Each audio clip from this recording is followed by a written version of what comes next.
This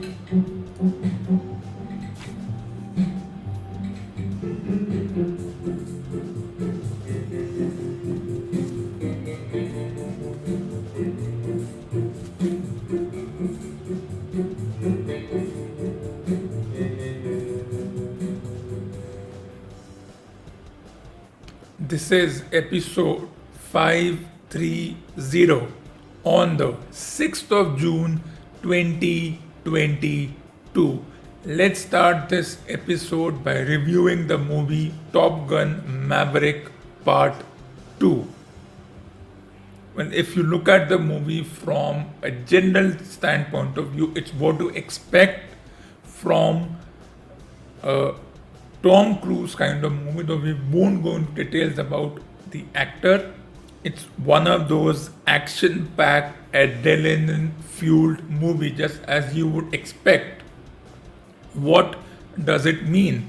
Well, not too many action scenes, but the way the story revolved around fighter pilots and their mission to eliminate a target, bringing in the aspects of war, though not exactly war, the mission, the relationship of the recruits with their trainer, and then, of course, the passing of generations. That is, the character of Pete Maverick was the common link, the bridge between the old and the new. The creators tried to keep the emotionality of the movie in check. Of course, the whole purpose of the movie was to make sure that those who had seen the first movie would be wrapped in nostalgia on seeing that the movie was finally produced after a gap of 3.5 decades. That was the most important part, keeping in with the newer characters who came in and also keeping in line with the older characters who were part of the previous movie, trying to bridge the gap. And the common individual between both was Maverick. And as the movie progressed, we learned that the character of Maverick did not change. He is not a connoisseur of observing the laws. He goes beyond what is permitted in the law book or in the book of whichever profession he was in this case, a Navy pilot. He did not see himself as a trainer, but rather as someone who would lead by example. And by the time the movie came to its conclusion, remember this, by the time the movie came to its conclusion, he manipulated his seniors to making him one of the leaders when they would go and destroy the target they were told to destroy. And then, interesting thing in this movie was how the old and new were gelled together. Though there were some instances where the older characters had some memories which were not good, were not memories which should have been forgotten, but that was the beauty of this movie. Could we call it a male centric movie? Well, those who want to can, but that wasn't the point. Nostalgia was an important theme of the movie. Another important theme which went by slightly unnoticed was, of course, the use of fighter jets, the use of whether the fighter jets, the characters actually used the plane to train, whether they were actually flying the plane, or whether it was used in a CGI environment. Well, I leave that to the viewers to decide whether it was real or partly real or fully CGI, but that wasn't the point. Of course, when a movie is coming after 36 years after its more popular part 1, the expectation, the questions are we expecting it to be on the level of the previous movie which had enticed the world? And of course, 36 years means a long time. Either the characters in that movie, a part of the story had passed away, they had moved on, they had retired, or when they returned back to home, as one would like to call it in this instance, they were now at least 25 to 30 years older to the current generation. So the generation gap came into play, but the writers did not focus on that or did not explicitly let it be known. So how do I look at this movie? Well, it's an action-packed movie with the passing of generation, which means there may not be a Top Gun Maverick Part 3 because it's not required. If the story had to end here, the writers made sure that whatever were the issues between the older generation, the newer generation, and whatever was the things that needed to be resolved were resolved in this very movie. Whether it was old dues which were to be fulfilled or whether there was some romance left between two characters, it was all done smartly by the writers without making it explicit, yet making sure that the readers understood, the viewers understood what was the main purpose of the movie. An interesting movie. If you're looking for an overwhelming nostalgia, you will not find it. If you're looking for romance, you will not find it explicitly. If you're looking for action, you will find it, but it may not be the kind of action you were looking for. So it's a good combination of a bit of nostalgia, a bit of overwhelming romance, and the action-packed side of things.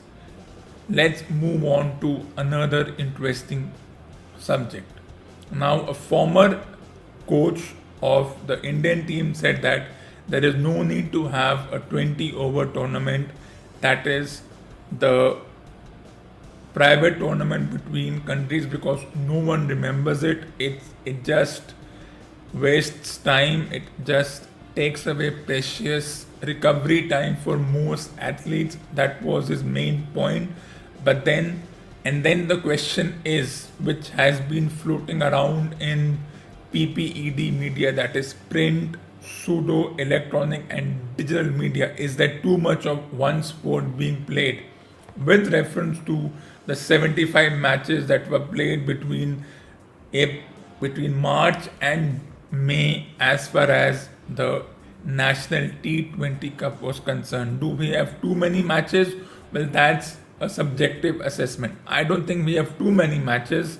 I just think that now media thinks that they have a skin in the game, so they try to make sure that whatever matches are scheduled and are televised or are in a non-televised manner, they are talked about. Well, there are a lot of matches happening. Do you know that even the USA is battling and playing qualifying matches so that they can qualify for 50-over World Cups and 20-over World Cups in the coming years? But the Indian media does not publish that side of things. So it always shows selective bias. In fact, today's newspaper was all about Nadal. Aren't we overcooked with Nadal and Djokovic? We keep on saying there's too much of one sport. Yes, there is. There's too much of tennis. There's too much of conversation around tennis. Aren't we overcooked with Nadal? Everyone knows individuals like Nadal and Djokovic and Federer and their female contemporaries always manipulate their way into the finals. And of course, with Nadal winning more than 20 Grand Slams, and then of course the obsession around clay courts and grass courts and artificial courts, and how each one brings about a different side of the tennis player. Nadal walked from the semi-final to the final when his opponent was injured. He then always had emotions, individuals on his side when he went against his opponent. Do we even know who his opponent was? No, no one knows. I know because it was, of course, being talked about. I did not watch the match because it would be the same old thing of throwing the ball from one side to the other. There's nothing special about that. And of course, at 36, he is the oldest player. At 36, he may as well be 63 years old. So, is that too much of one sport when it shows the attitude of the Indian media, how they are obsessed with foreign tournaments? Which fine, you can talk about them, but don't give them a first page. In fact, don't give them 75% of the space. You could have talked about how India won the Hockey Fives inaugural tournament. That should have been on the first page in the main newspaper and on the first page of the sports section. But what happens? Nadal's news is all over the place. In fact, everyone will say, wow, Nadal, the greatest player ever, he defeats an unknown adversary or someone who was never standing a chance against him. I'm a little annoyed as to how right now it's not over. The tennis schedule is not over. A few months later, and the Wimbledon starts. And once again, that will be a grass court side of things. Will all the individuals involved in this tournament take part there? They may, unless they feel they are injured or not feeling well or they need to take a break. That will be between the players and their physios and their team management. But you might see a few individuals who are young, energetic, who want to prove themselves, who want to get out of this shadow or this eclipse which is formed by Nadal, which I think has gone beyond a certain point. Can't we talk about individuals who will take the sport into the next 20 years? Everyone knows about Nadal. He's been manipulating and winning championship for the past 18 years, and yes, he's won over 20. Well, sometimes even the referee will give you decisions in your favor. You never know what will happen. It will, when you in of course, when Nadal made his debut 20 years ago, we did not take him seriously. 20 years later, we put him on the king's throne. But if he loses his next few championships, we may cut the legs of the throne and it will be the fall of the mighty. So you never know how we may propel Nadal and push him on the throne. But at the same time, as we have done with a certain individual from a certain sport, from a certain country who needed be named, the legs of the chair will be cut off and how the mighty will fall. But let's move on to something different. Even if there's a certain too much of a certain sport, it's still less than the obsession around tennis, which doesn't have one Indian singles player even making it to the qualifying stages. Forget the semi-finals. Can they even make it to the quarterfinals? Can they go beyond the league stage? All we have is a couple of doubles matches happening and we're proud of that. But I'm not proud of that. Why don't we have Indian players as a part of this tournament? And also, why don't we promote an Indian player even if he is not likely to win, even if we know that Nadal will somehow manipulate his way into winning championships, because that's what you do when you reach a stage. You can manipulate everyone, the organizers, the referee. All you have to do is do something which is unsavory, and yet you will get decisions in your favor, because when you have spent 17 years in the squared circle, you are immortal, and that's what they have been trying to prove as far as Nadal is concerned. But let's move on. So the India South Africa 20 over tournament begins this Thursday, in fact, and the players were selected. A few players were rested or would directly take a flight to London and play that test match and other tournaments. So the players who were selected, who will compete against South Africa, and the question is, will this young team be able to come up against a strong South African side whose players spent the past 60 days in India playing 15 matches and making sure that they had the cerebrality to make sure that they are in the game. how will the likes of Miller and Rabada, after wearing the jerseys of Gujarat and Punjab respectively, change their tack and now become players for South Africa? Will they have the same amount of responsibility? Will they be able to do what they did for their domestic teams? I don't know. Do you know? Even you don't know. But what could be the team for this Thursday's match? Well, I have selected a team. It's not on any fantasy application. It's my own real team. It's possible that this may not be the team that will eventually be chosen by the team management and the captain. But I have the right to select a team, at least the 11 players from the 15 available. Those who missed out, I'll put them in the next match. So this is my team.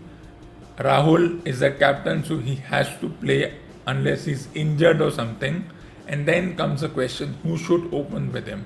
Well, there's Ishan Kishan, there's Rituraj Gaikwad, and there are a couple of other individuals who can open, but I'll bite the dust and I'll say I'll open with Venkatesh Iyer, because for me he comes in as the all-rounder.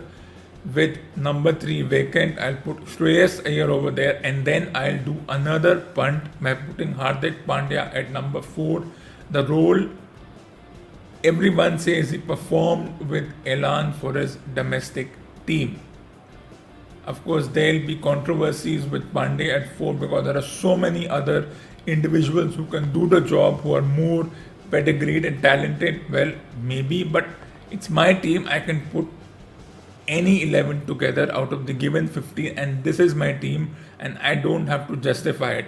As far as the wicket keeper is concerned, I'll go with Rishabh Pant for this match, and then I'll have Dinesh Karthik because of the experience part, and then the all-rounders in Akshar Patel and Bhuvneshwar Kumar, along with Ravi Bishnoi as a spinner in place of Kuldeep or Chahal. And of course, another controversial moment, but this is not the team chosen by the team management. This is my team. This is my fantasy real team. It's not on any application.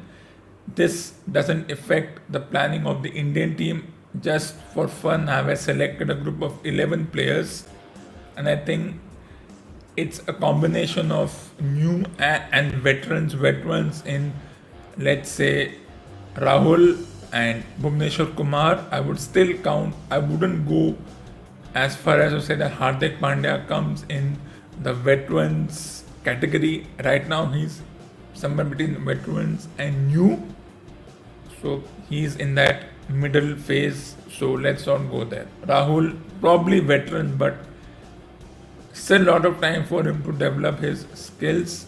And then Venkatesh Iyer has played enough matches, but veteran is too long a phrase.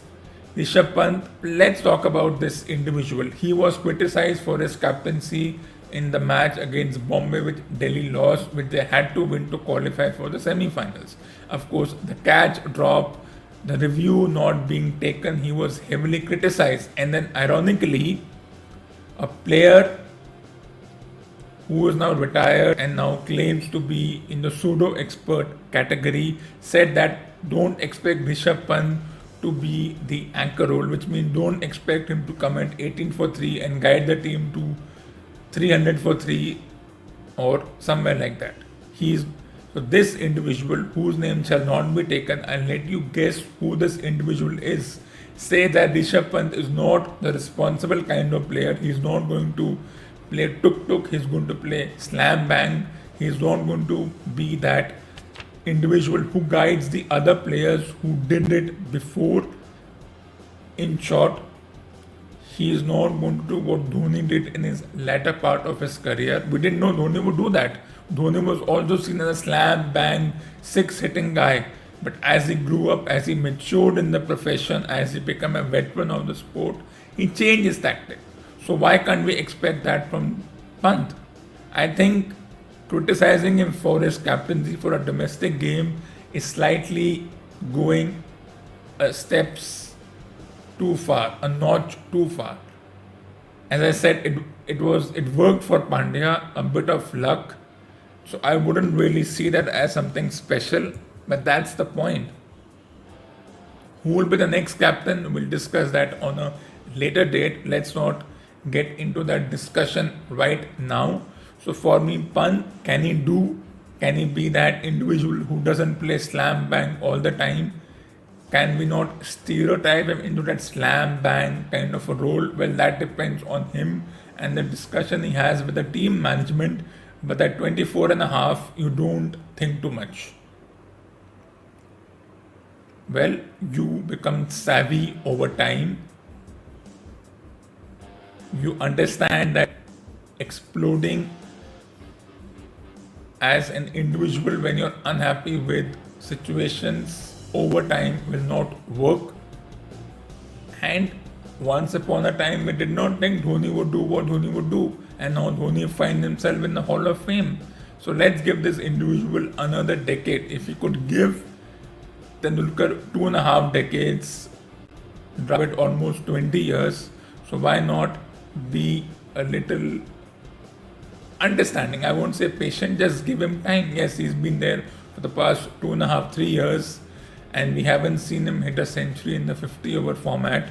But I can give a lot of examples. So let's not get into that unnecessary debate which has no substance. So can Pant do exactly what this former player is saying he cannot do? Ironically, that former player also came in as slam bang kind of a player. He continued his slam bang attitude for a major part of his career till his retirement or ouster from the team. There were also moments when he made sure that he will not hit every ball for a six and be smart enough to make sure that he helps the other team members get to a decent score. So So when this player say that Rishabh Pant is not going to evolve into that, you're basically criticizing yourself, whoever that former player is. I can give a lot of examples, but let's not get into that. So at 5 it's Pant, at 6 it's Dinesh Karthik. Should he behave in the team? Well, after performing decently in the 20-over competition, he was inducted. Will he be a part of the World Cup? No one knows. And then all-rounders and Akshar Patel with no Kunal Pandya and no Ravindra Jadeja available. Akshar Patel comes in as my all-rounder along with Bhuvneshwar Kumar as my semi-all-rounder. And then there was a choice between Bishnoi, Kuldeep and Chahal. I'll go with Bishnoi because we all know what Kuldeep and Chahal do. So let's not get them too much into the game. And then Arshdeep Singh as one of the fast bowlers. In fact, 2 debutants. I'll put them in the first match immediately. I will not make them wait whether they go for 40 runs in 4 overs or 4 for 14 in 4 overs. It's on them. Umran Malik, the obsession continues, bowling at nearly 160 kilometers per hour. Well, I'm not excited because I don't really think that the speed gun is accurate. So 157 could have been 137, but just to get the emotional juices flowing, it was shown as 157. We don't know. We are going by the speed gun. Well, the speed gun can show anything. It can show 180 also. It can show a guy who bowls fast, bowling at 125. So it can be deceptive and we get carried away by that and there is nothing to be done. And now comes the question, who defines a rockstar player? Who is a rockstar player?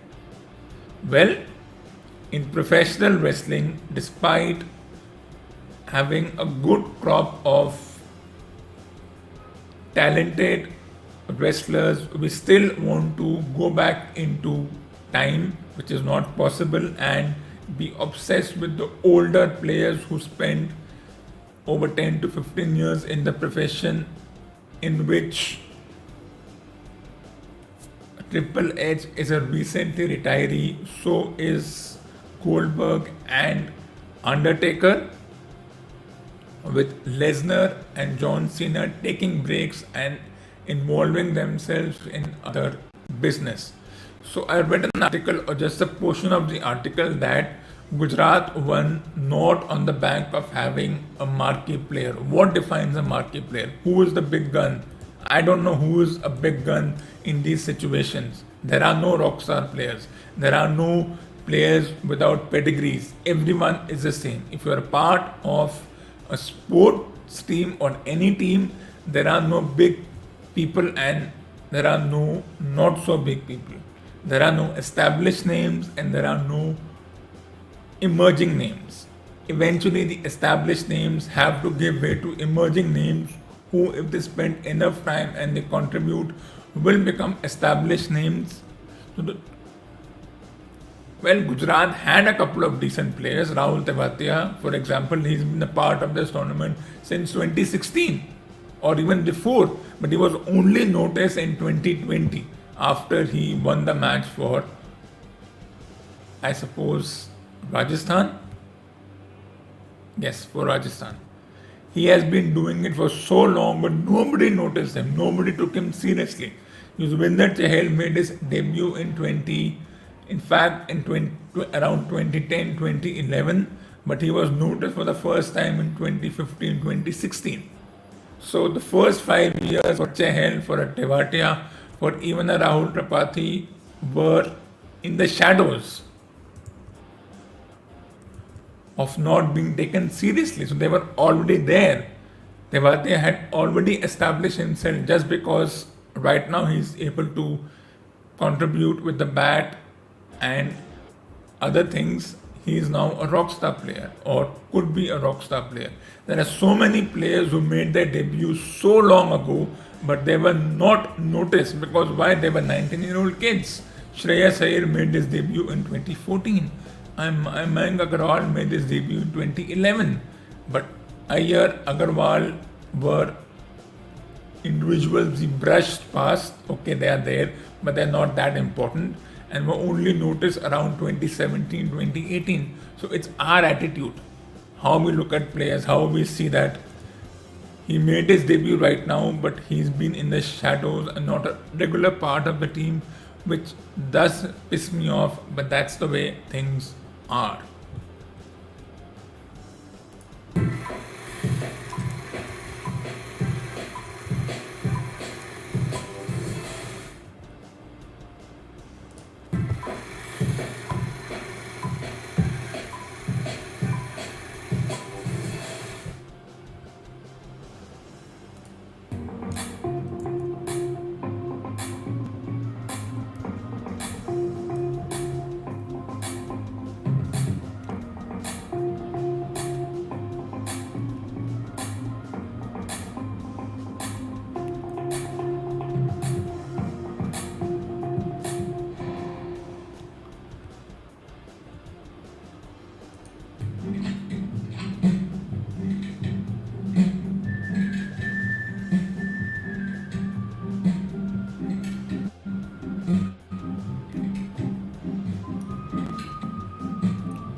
So this ends episode number 530 on the 6th of June 2022.